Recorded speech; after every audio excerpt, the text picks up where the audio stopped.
वर्धा जिल्ह्यातील आष्टी तालुक्यातील सिपना कॉलेज अमरावती येथील इलेक्ट्रॉनिक्स इंजिनियरचा विद्यार्थी गौरव शर्माने बनवली पाण्यावर चालणारी घड्याळ। त्याकरिता त्याने भिंतीवरची घड्याळ घेऊन त्याच्या मशीनच्या जागी घड्याळच्या मागील बाजूस 3 बॉटल जार बसवून फिलामेंट व इलेक्ट्रॉनिक्स कंपोनेंट, कनेक्टिंग वायर व ऑन ऑफ स्विच बटन इत्यादी साधनांचा वापर करून जिद्दीने व चिकाटीने 1.5 महिन्याच्या कालावधीत ध्येयवेड्या गौरव शर्माने चक्क पाण्यावर चालणारी घड्याळ बनवली। त्याकरिता त्याला फक्त 500 रुपये खर्च आला। अशा प्रकारे गेल्या काही वर्षापासून त्याला विविध प्रयोग करण्याचा छंद आहे। यापूर्वी गौरवने बुलेट मोटारसायकल, व्होल्टेज दर्शवणारी घड्याळ, स्वयंचलित धनुष्यबाण, वातानुकूलित लहान एसी इत्यादींचा आविष्कार केला आहे। मी एक घडी बनवली आहे जी संपूर्ण पाण्यावर चालते।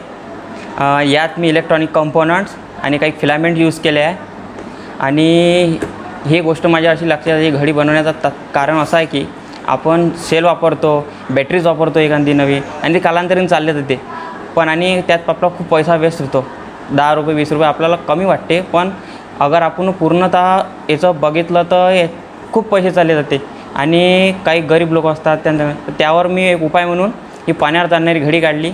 आणि वॉटर हे नॅचरल रिसोर्सेस असल्यामुळे सहज आपल्याला मिळतं। यात कोणत्याही प्रकारचं पाणी टाकू शकतो आपण, आणि तुम्ही नळाचं, विहिरीचं, कोणतंही पिण्याचं पाणी टाकलं की 24 तास चालते घडी। 24 तासानंतर आपल्याला याच्यात पाणी काढून तो बदलावा लागते। आणि ही घडी खूप आणि जास्त कॉस्टली नाही आहे, फक्त 500 रुपयातच मी बनवली आहे। अश्विन शहा, विदर्भ न्यूज, वर्धा।